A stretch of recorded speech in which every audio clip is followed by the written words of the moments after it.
अस्सलाम स्टूडेंट्स, आज की इस वाली वीडियो में हम करने जा रहे हैं 9th class mathematics chapter number 2 exercise 2.2 को कंप्लीट सोल्व करेंगे हम इस वीडियो में। इस एक्सरसाइज के टोटल 3 क्वेश्चंस हैं। तो सबसे पहले क्वेश्चन नंबर 1 स्टार्ट करते हैं। Express each of the following in the logarithmic form.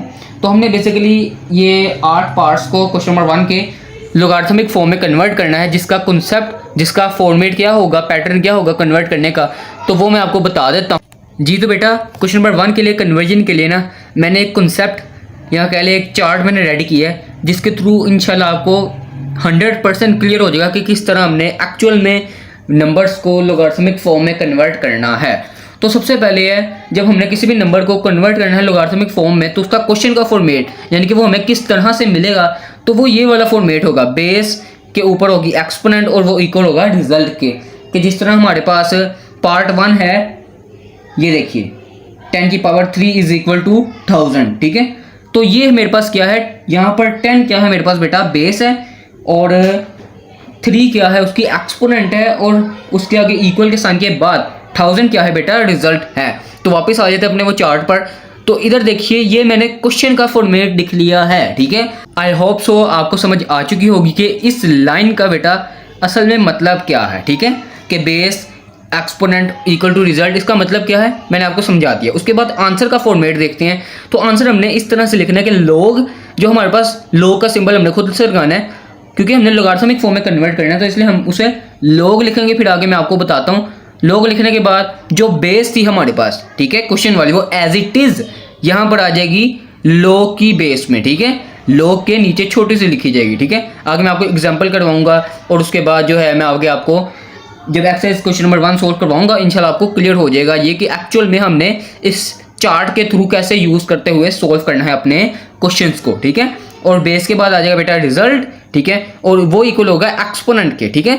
तो बेसिकली क्वेश्चन नंबर 1 में और 2 में ना हमने ये चीज़ों की अरेंजमेंट ही करनी है, नंबर की हमने सिर्फ अरेंजमेंट करनी है, कुछ फाइंड नहीं करना, कुछ रिक्रिएट नहीं करना, सिर्फ एक अरेंजमेंट करनी है हमने, ठीक है। तो अब इसकी आपको समझ आ चुकी होगी। अगर थोड़ी बहुत रहती भी है समझ आनी, तो वो इंशाल्लाह ये एग्जाम्पल के बाद क्लियर हो जाएगी। तो बेटा देखिए मेरे पास एग्जाम्पल है, ठीक है, कि 3 है, वो मेरे पास बेस है। बेसिकली एग्जाम्पल इस तरह से है, 3 की पावर 4 इज इक्वल टू 81। मैंने यहाँ पे पेंसिल से जो है ना लिखा हुआ है कि ज़रा मैं वजाहत कर सकूँ कि 3 जो है मेरे पास बेस है, 4 उसकी एक्सपोनेंट है, इक्वल के साइन के बाद 81 जो है बेटा रिजल्ट है, ठीक है। ये आपको क्लियर हो चुका होगा। और उसके बाद जब हमने आंसर लिखा, आंसर का फॉर्मेट क्या है, लोग लिख के उसकी छोटी सी लिखी जाएगी बेस, जो कि है मेरे पास यहाँ पर बेस 3, वो एज इट इज यहाँ पर आ गई, और उसके बाद लोग के आगे आ गया मेरे पास रिजल्ट। रिजल्ट क्या है इसमें, 81 है, ये देखिए 81 क्या है, रिजल्ट है, तो मैंने 81 लिख लिया, इक्वल टू 4। 4 क्या है बेटा, एक्सपोनेंट है, तो मैंने 4 लिख लिया। तो इस तरीके से मेरा ये वाला जो फॉर्मेट था वो क्लियर हो चुका है कि लोग base result is equal to exponent, ठीक है। आई होप सो आपको समझ आ चुकी होगी कि हमने इस फॉर्मूले को यूज़ करना है, जिसमें लोग है और उसकी बेस, और ऊपर आ जाएगा रिजल्ट इक्वल टू एक्सपोनेंट, ठीक है। और हमें क्वेश्चन किस तरह मिलेगा, इस तरह से कि बेस उसके ऊपर उसकी एक्सपोनेंट होगी इक्वल टू रिजल्ट। तो अब सोल्व करते हैं बेटा हम अपना पार्ट 1। जी तो बेटा बिस्मिल्लाहिर्रहमानिर्रहीम। अब क्वेश्चन नंबर 1 को स्टार्ट करते हैं। Express each of the following in the logarithmic form. इसको हमने इनके लॉगरिथमिक फॉर्म में कन्वर्ट करना है, जैसे कि पहले मैं आपको एक्सप्लेनेशन दे चुका हूँ इसकी। अब मैंने ये की पॉइंट भी यहाँ पे रेडी कर लिया है, जो कि मैंने आपको भी एक्सप्लेन किया सारा। फिर भी मैंने यहाँ पे आपको समझाने के लिए मज़ीद लिख लिया है यहाँ पर कि बेस की exponent is equal to result है, और उसको हमने जब आंसर की फॉर्म में लिखना है तो वो कैसे होगा, लोग बेस इधर आ जाएगी और रिजल्ट, ये वाला रिजल्ट यहाँ पर आ जाएगा, इक्वल के साइन के बाद ये एक्सपोनेंट यहाँ पर आ जाएगी, ठीक है बेटा। तो अब स्टार्ट करते हैं पार्ट 1। तो पार्ट 1 है 10 की पावर 3 इज इक्वल टू 1000। इसमें 10 बेस है, 3 एक्सपोनेंट है, और 1000 जो है रिजल्ट है। तो आप सबसे पहले लिखेंगे इन लॉगरिथमिक फॉर्म, और लोग लिखकर 10 बेस है यानी कि वो यहाँ पर आ जाएगी, 3 जो है एक्सपोनेंट है यानी कि वो बाद में आएगी, और 1000 जो है रिजल्ट है तो वो यहाँ पर आ जाएगा 1000, और इक्वल टू एक्सपोनेंट, तो 3 यहाँ पर आ जाएगा, ठीक है। तो ये हमारा आंसर हो चुका है पार्ट 1 का। आई होप सो आपको समझ आ चुकी होगी। अब चलते हैं पार्ट 2 की तरफ।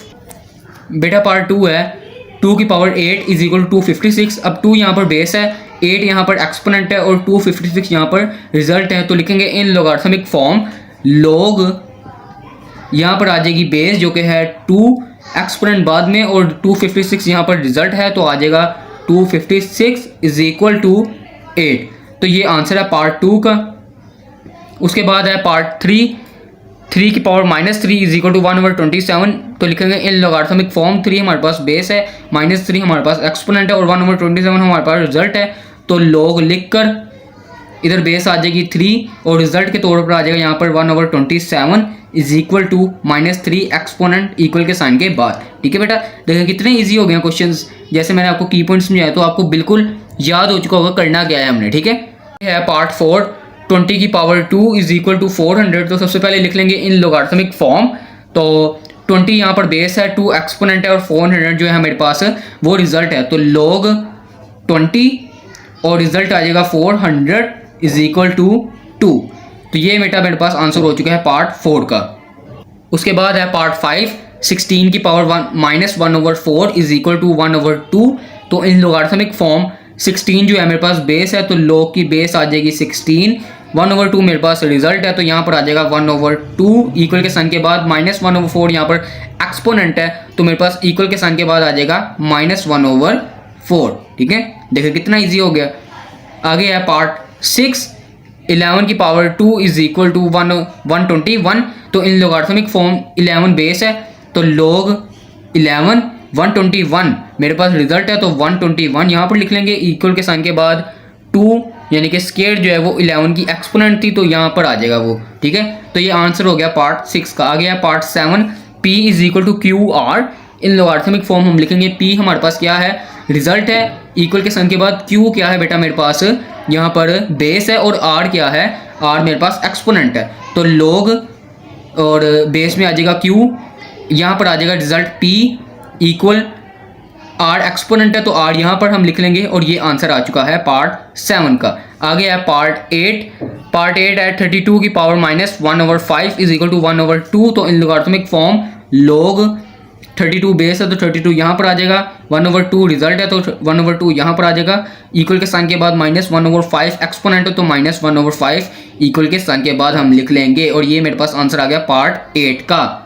स्टूडेंट्स आगे मेरे पास है क्वेश्चन नंबर 2। क्वेश्चन नंबर 2 के लिए पहले मैं आपको कंसेप्ट प्रोवाइड करना चाहूँगा कि उसमें हमने इसको एक्सपोनेंशियल फॉर्म में कन्वर्ट करना है कि जो हमें पहले बेटा जी क्वेश्चन दिया गया था ना, अब उस फॉर्मेट में हमारा आंसर आएगा और जो हमारा आंसर का फॉर्मेट था उस फॉर्मेट में हमारा क्वेश्चन होगा। यानी कि सिर्फ और सिर्फ क्वेश्चन नंबर 1 और 2 में ये फर्क है कि ये एक दूसरे के रिवर्स हैं। ठीक है बेटा, तो क्वेश्चन हमें कुछ इस तरह से मिलेगा कि log उसकी बेस और फिर उसका रिजल्ट इक्वल होगा एक्सपोनेंट के, जो कि हमारा आंसर था, हम इससे वाकिफ हैं, ये हमारे लिए कोई नया नहीं है। और आंसर का फॉर्मेट मेरे पास इस तरह से मैंने कुछ बनाना है कि बेस के ऊपर आए एक्सपोनेंट यानी कि ये वाली वैल्यू। ठीक है, यानी कि इक्वल के साइन के बाद जो भी वैल्यू होगी ना वो बेस के एक्सपोनेंट होगी और जो यहाँ पर जो log के पास वाली वैल्यू होगी जिसका हम log लेंगे जिस वैल्यू का, वो हमारे पास रिजल्ट होगी यानी कि वो इक्वल के साइन के बाद आएगी आंसर के अंदर।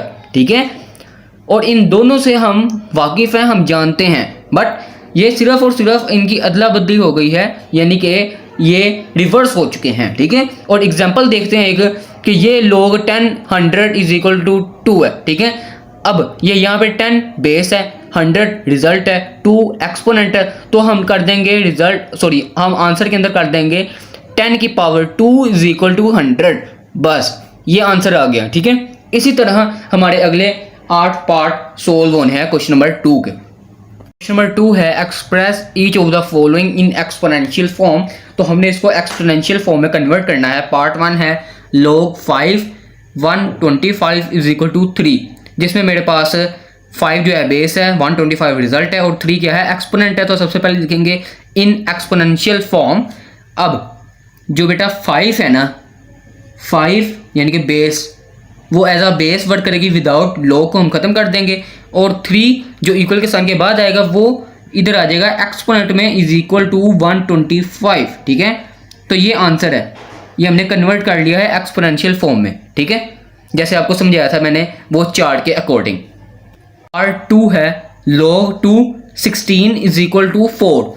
तो इन एक्सपोनेंशियल फॉर्म अब 2 की पावर 4 करेंगे तो हो जाएगा 16 और ये मेरे पास आंसर है। ठीक है, सिंपली जो यहाँ पे log की बेस है उसकी एक्सपोनेंट में आ जाएगी इक्वल के साइन के बाद जो भी वैल्यू दी गई है, और ये जो है 16 या कोई भी लॉग के जिस वैल्यू का हम लॉग लेंगे, ठीक है, तो वो वाली वैल्यू इक्वल के बाद एज अ रिजल्ट आ जाएगी। ठीक है, उसके बाद है part 3, log 23 1 is equal to 0। तो 23 हमारे पास बेस है, 0 एक्सपोनेंट है, इज इक्वल टू 1 जो है रिजल्ट है। ये आंसर आ गया। उसके बाद पार्ट 4 है log 5 इज इक्वल टू 1। तो इन एक्सपोनेंशियल फॉर्म 5 की पावर करेंगे 1 तो इक्वल टू हो जाएगा 1, यानी कि ये वाली वैल्यू एक्सपोनेंट में 5 की बेस जो थी उसकी एक्सपोनेंट में आ गई, और वो 1 जब हम सोल्व करेंगे तो आएगा 5 जो रिजल्ट था वो आ गया इक्वल के साइन के बाद। ठीक है, तो ये मेरे पास आंसर आ गया है। 5 है log 2 1/8 इज इक्वल टू -3। तो 2 की पावर करेंगे -3 इज इक्वल टू 1/8, आंसर आ गया बेटा। उसके बाद है part 6 1/2 is equal to log 9 और 3। तो इसको मैं ज़रा अरेंज करके लिख लेता हूँ कि इक्वल के बाद जो वैल्यू यानी कि जो हमारे पास एक्सपोनेंट है ना जिन्होंने बाद में दी है, तो मैं वैसे अरेंज करके लिखूँ जैसे हम सोल्व करते आ रहे हैं, ताकि आपके लिए मुश्किल ना हो समझने में। तो मैं log 9 3 को पहले ले आऊँगा, log 9 3 इज इक्वल टू 1/2। ठीक है, अब ये वो सिंपल फॉर्म बन गई है जिसे हम कन्वर्ट करते आ रहे हैं एक्सपोनेंशियल फॉर्म में। तो मैं लिखूंगा इन एक्सपोनेंशियल फॉर्म 9 की पावर करेंगे 1/2 तो आ जाएगा 3। ठीक है, ये आंसर है, हमें कोई सोल्व करने की जरूरत नहीं है।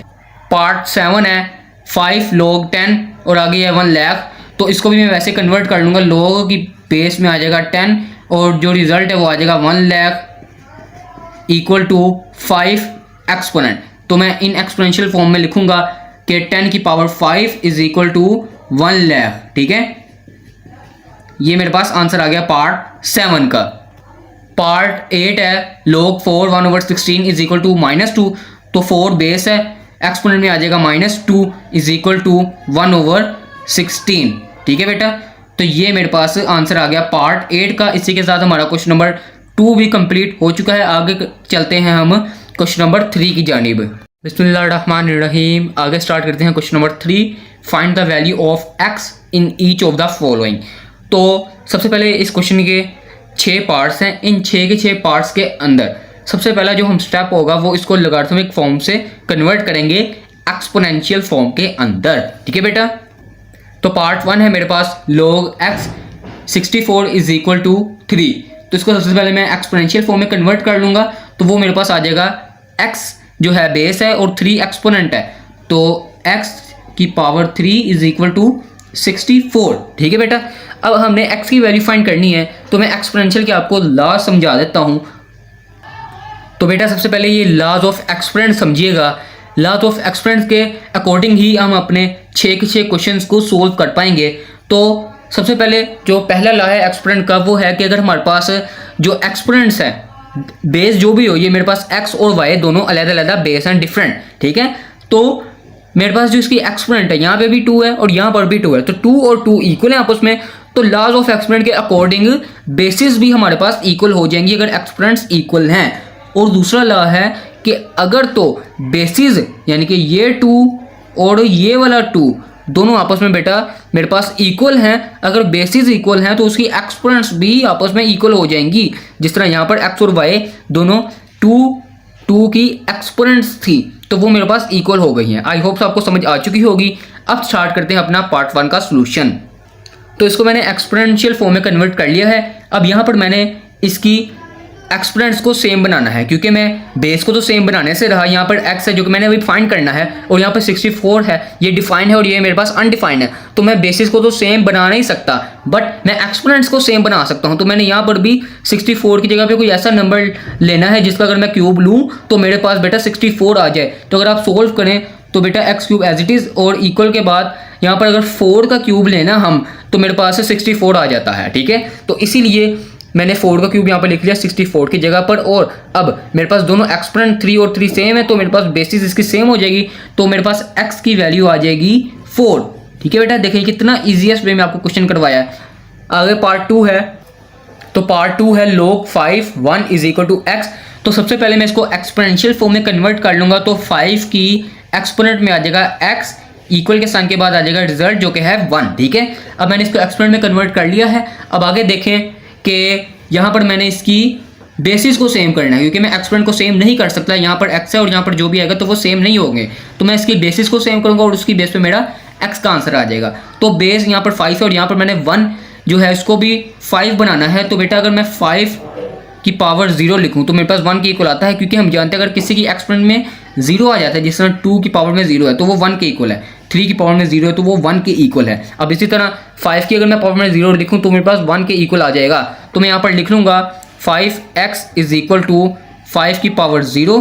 अब यहाँ पर मेरे पास 5 और 5 दोनों बेसिस सेम हो चुकी हैं, तो इसकी बेसिस पर मेरी एक्सपोनेंट जो कि x और 0 है वो सेम है, तो मेरे पास x का आंसर आ जाएगा x is equal to 0।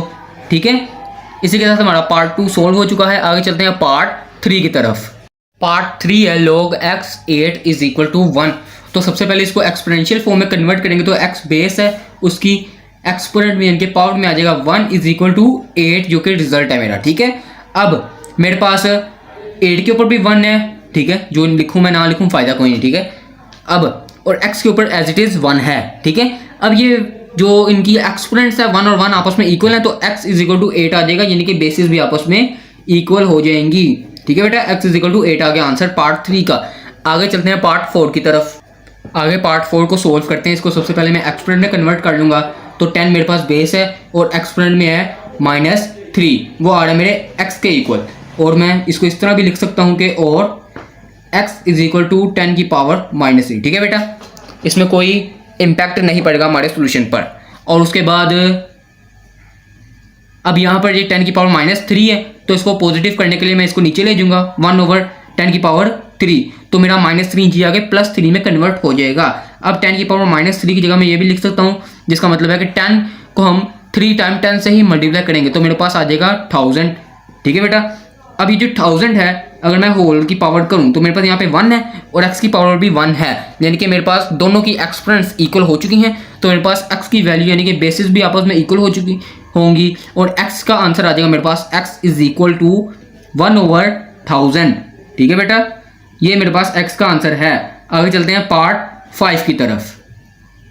Part 5 है log 4x is equal to 3/2। तो सबसे पहले हम 3 की बेस में लिख लेंगे, 4 की बेस में लिख लेंगे 3/2। 4 की बेस में आ गया 3/2 is equal to x as it is, जो कि रिजल्ट है मेरे पास। अब 2 का अगर मैं स्केयर लूँ तो मेरे पास आ जाता है 4, तो 2 का मैंने स्केयर लिख लिया 4 की जगह पे और बाहर आ गया 3/2 एज इट इज।